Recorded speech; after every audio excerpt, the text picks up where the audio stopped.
Y les había prometido que íbamos a hablar de la situación de la docencia universitaria, también la no docencia porque están involucrados en esta paritaria que todavía no ha cerrado, con muchísima incertidumbre. La política de recorte y ajuste fiscal que viene implementando el gobierno nacional ha llegado a las universidades y peligra que este año no se pueda ni siquiera cumplir con lo mínimo, que es mantener operativas las casas de altos estudios. Vamos a hablar con el secretario general de la Asociación de Docentes e Investigadores de la Universidad Nacional Tucumán, Ariel Osatinki. Ariel, ¿cómo te va? Buenas tardes, muchas gracias por esta visita. Buenas tardes, ¿cómo están ustedes? Bueno, le decía, incertidumbre. Casi toda la economía argentina está sumida en una incertidumbre, no saber qué va a pasar, y la política de ajuste creo que pegó primero al área de educación. Fue uno de los primeros lugares donde llegó. Mirá, la verdad que sí, estamos muy preocupados, con mucho malestar, con mucha bronca también. Estamos transitando ya el mes de marzo. Primero, en relación al presupuesto, un presupuesto congelado en valores del año 2023. Un país que ha tenido 211% de inflación el año pasado, que está teniendo ya este año en 2 meses 40% de inflación. ¿Cómo hacemos para funcionar, para desarrollar normalmente las actividades académicas si no contamos con los recursos? No se puede seguir con un presupuesto congelado en valores del año pasado. A eso sumarle el problema salarial de la paritaria. Nosotros el año pasado hemos perdido 50 puntos frente a la inflación. Este año, ya en los 2 primeros meses, hemos tenido un incremento de precios del orden de 40% y solamente 16% de aumento con el sueldo de febrero. ¿Cómo sigue la paritaria? Nadie sabe, porque el gobierno no da señales de vida en relación a cuándo habría una nueva reunión paritaria, cuándo sigue la discusión. Y nosotros estamos cobrando, por ejemplo, un docente que arranca en la docencia en la universidad está cobrando 450, 470 mil pesos. En este país, la canasta básica de bienes y servicios cuesta 650 mil pesos. Es decir, estamos 200 mil pesos por debajo de lo que es la línea de pobreza. Es una situación realmente insostenible. Claro. Ariel, aquellos que te conocen, que te venimos entrevistando ya desde hace tiempo, han pasado diferentes administraciones nacionales y la problemática es casi siempre la misma, ¿no? El presupuesto es bajo, para los docentes no se llega a ni siquiera igualar la inflación, pero estamos hablando de una situación dramática, 16 de aumento contra 90% de inflación o de pérdida de poder adquisitivo. ¿Cómo se hace para continuar? ¿Cómo se hace para dar clases sabiendo que tu salario vale menos de la mitad de lo que valía antes? Bueno, afligidos, con mucha bronca, con mucho malestar, pero obviamente con un conjunto, digamos, de acciones que vamos a llevar en el marco de un plan de lucha que estamos desarrollando. Sí. Nosotros hemos sido parte del paro del 4 de marzo, junto al conjunto de la docencia argentina, hemos vuelto a parar la semana pasada y vamos al nuevo paro, esta vez el 14 de marzo, jueves 14 de marzo, es un paro, una medida de fuerza que han decidido las 6 federaciones docentes a nivel nacional, parar juntos 24 horas ese día. Sé que los no docentes también están sumados a la medida de fuerza, es decir, que no va a haber actividad en el conjunto de las universidades de la Argentina. Nosotros, Conada Histórica, tiene al otro día, el 15 de marzo, frente al Ministerio de Educación, un congreso en el cual vamos a debatir cómo continúa el plan de lucha y también vamos a hacer una medida de fuerza el lunes 18 de marzo porque arranca el ciclo lectivo en la UNT. Y también en el plano local de la UNT nosotros tenemos una diversidad de problemas y dificultades que estamos atravesando y que requieren respuestas urgentes por parte del rector Pagani y la vicerrectora Mercedes Leal. Citabas que se suman las 6 federaciones a nivel nacional, también la Federación de No Docentes está convocando una medida de huelga el mismo día. Esto es bastante inusual que ocurra. Siempre hay una situación particular que suelen arreglar las otras 5 y Conada Histórica con sus reclamos persiste en la lucha. Bueno, claramente Milei lo hizo, ¿no? Los unificó a todos los federaciones docentes. Bueno, si es en una perspectiva de lucha y todo eso, bienvenida a la unidad. Me parece que acá claramente, digamos, eso va a hacer que tome mayor visibilización los reclamos que estamos llevando adelante.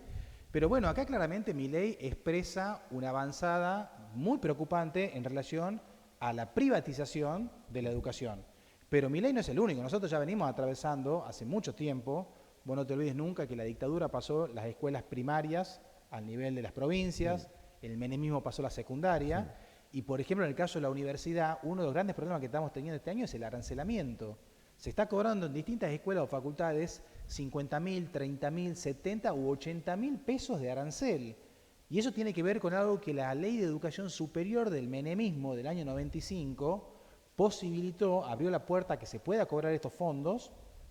Y desde ese entonces hasta ahora, ninguna autoridad universitaria ha hecho algo que vaya en contra de la normativa esa, que es un instrumento de privatización también. Perdón, Ley de Educación Superior, Sí. 1995. Desde el año 1995 el menemismo impuso la Ley de Educación Superior, y entonces uno escucha muchas veces que las autoridades universitarias, los rectores que integran lo que es el Consejo Interuniversitario Nacional, viven hablando de la defensa de la educación pública, de la importancia que tiene eso, pero en concreto ellos llevan adelante o sostienen una normativa que es un instrumento de privatización de la educación. Nosotros obviamente somos críticos de esa normativa, de esa ley de educación superior, pero por ahora es la que rige en el plano superior. Claro. ¿Qué opinión te merecen las declaraciones del vocero presidencial, que uno entiende habla en función de su rol en nombre del presidente, de que el presupuesto que se va a enviar a las universidades tiene que ver con una cuestión de correlación en la cantidad de personas que egresan de las universidades? Hizo una relación medio rara, como diciendo que no se justifica el aumento en el presupuesto porque no egresa la cantidad que ellos desearían que egresen de las universidades. ¿Tenés alguna opinión particular esto que dijo Manuel Adorni? Yo creo que lo que primero tenemos que ver en el caso de las universidades es cómo están estudiando los estudiantes, cómo están enseñando los docentes, cuál fue el último año en el cual se contó con los recursos adecuados. El reclamo del presupuesto universitario ya lleva décadas. Entonces yo creo que en las universidades se hace maravilla en función del escaso presupuesto, del ahogo presupuestario, de la falta de recursos, y en ese sentido hacen mucho esfuerzo los estudiantes, los docentes también hacemos mucho esfuerzo por poder impartir y dar los conocimientos que se requieren, pero claramente acá el vocero está en sintonía con el presidente Milei y lo que quieren obviamente es atentar contra la educación pública, porque acá, a ver, ¿cómo uno hace avanzar un negocio en el ámbito de la educación o en el ámbito de la salud? Atentando contra la salud pública y contra la educación pública, para poder abrir la puerta a que avance la educación privada. Esa es la perspectiva que tiene el gobierno nacional, es la perspectiva de Adorni, es la perspectiva de Milei. Nosotros, por el contrario, la perspectiva nuestra es defender la educación pública y gratuita de la universidad estatal. Bien, Ariel, recién nos mencionabas que tienen también reclamos hacia el rectorado local, ¿no?, de la Universidad Nacional de Tucumán. De hecho, vienen con ciertos planteos. Uno de esos supuestamente se había resuelto, la plena ciudadanía preuniversitaria, que lo votó la Asamblea el año pasado. Bueno, ¿están conformes con ese avance? ¿Creen que no se avanzó lo suficiente como se debería haber avanzado?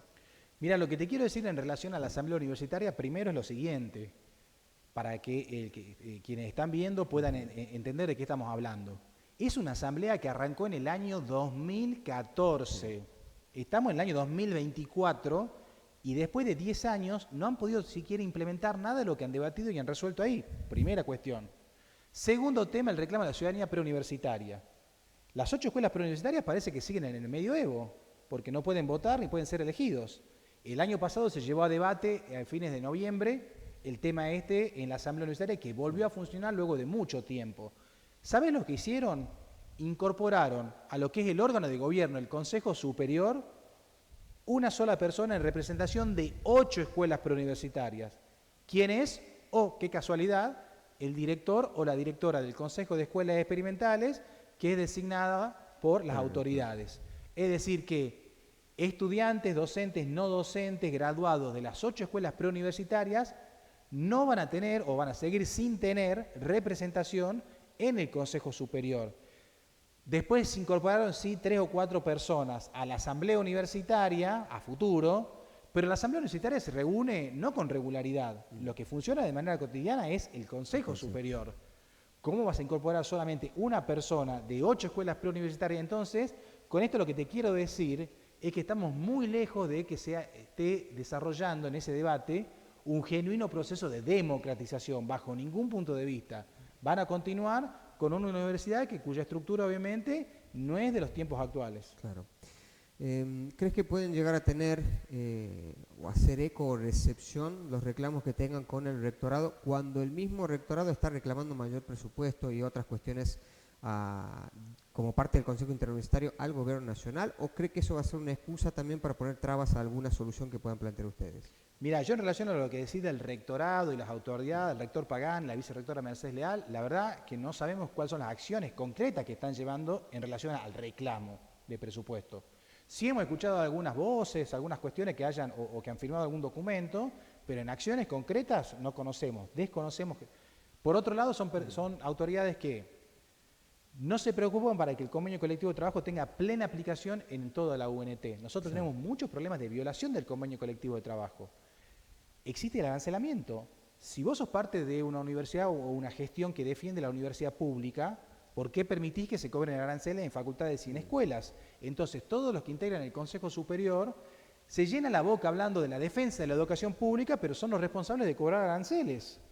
Después tenemos hacinamiento, precariedad edilicia, a veces no tenemos internet, a veces falta agua, hasta reclamamos a veces que los baños no están en condiciones. Esa es la realidad que sufrimos en la UNT hace mucho tiempo. Ahora, respondió el rector Sergio Pagani, también lo hizo Hugo Sapp, ¿no?, el secretario general de la UNT, con el tema de los aranceles, que nadie está obligado a pagarlos y que no puede ser motivo de discriminación el hecho de no tener para pagar un bono contribución, que bueno, entendemos cómo funciona el bono contribución. ¿Eso es una realidad o está ocurriendo lo que denuncian algunos estudiantes en redes sociales, que es, si no pagás, mucha dificultad para inscribirte en alguna comisión particular? Eso existe sin lugar a dudas. Muchas veces te dicen, bueno, no pagás, tenés que hacer la cola de 50 días para estar exento. O se llega a la barbaridad de que muchas veces el que pagó tiene ciertas cuestiones que no. Pero a lo que voy es lo siguiente, esa no es la respuesta que uno está esperando. Lo que quiero que respondan es, si es una universidad pública y gratuita, ¿por qué existen aranceles? No deberían existir. Existen porque la ley menemista del año 95, Ley de Educación Superior, ha permitido eso. Entonces ellos avalan, por ejemplo, una normativa que viene de un presidente que, oh casualidad, ¿a quién le gusta ese presidente? Al gobierno actual, a Milei. Claro. Entonces, claramente acá no es el tema de si es voluntario o no voluntario, sino que no deberían existir aranceles en el marco de lo que es una universidad pública y gratuita estatal. Claro. O sea que mientras ustedes plantean que el tema de discusión es esa ley de 1995, que desactualizada, cuanto mínimo está, desde el gobierno sugieren que lo que tienen que hacer es debatir una ley que lo establezca como servicio esencial y no puedan hacer huelga. Es decir, son dos posturas totalmente extremas. No, bueno, ahí ya el gobierno, porque eso tiene que ver con el capítulo de reforma laboral, sí, a donde se quiere implementar, ahora vuelve la ley ómnibus al debate supuestamente en el Congreso. A lo que voy con eso es lo siguiente, ahí el gobierno nacional ya está atentando contra derechos constitucionales. Si a los trabajadores no nos garantizan el salario digno que tenemos que cobrar o el trabajo digno que deberíamos tener, tenemos derecho a reclamar y a protestar. Es parte de la Constitución Nacional. Si no quieren respetar ese derecho que tenemos, están violando la Constitución. Entonces nosotros no vamos a permitir que avasallen nuestros derechos laborales. Bien. Ariel, recordame entonces, el 14 tienen un paro a nivel nacional y después ya con medidas la próxima semana acá en la provincia de Tucumán. Así es, vamos a tener un paro de 24 horas con el conjunto de la docencia de la Argentina el día jueves 14 de marzo. Vamos a hacer un abrazo simbólico a partir de las 9:30 de la mañana en el rectorado y de ahí marchamos a Plaza Independencia, porque además ahí en Plaza Independencia está el gobernador Jaldo, que es el mejor alumno del gobierno de Milei. Es el que le vota todas las leyes, el que está de acuerdo con todo el ajuste brutal que está soportando el conjunto de los trabajadores. Vamos a ir a protestar también a Plaza Independencia ese día, 15 de marzo, Congreso de Economía Histórica, y ahí vamos a saber cómo sigue el plan de lucha nacional. Pero el lunes 18 de marzo, que arranca el ciclo lectivo en la UNT, vamos a hacer una protesta en el marco de un paro de 24 horas de la ADIUN para mostrar obviamente la falta de respuesta frente a cosas básicas y elementales que estamos sufriendo. Ariel, muchas gracias por tu tiempo. No, muchas gracias a ustedes. Bueno, hoy escuchamos las declaraciones del titular del gremio de los docentes e investigadores de nuestra universidad pública en la provincia de Tucumán.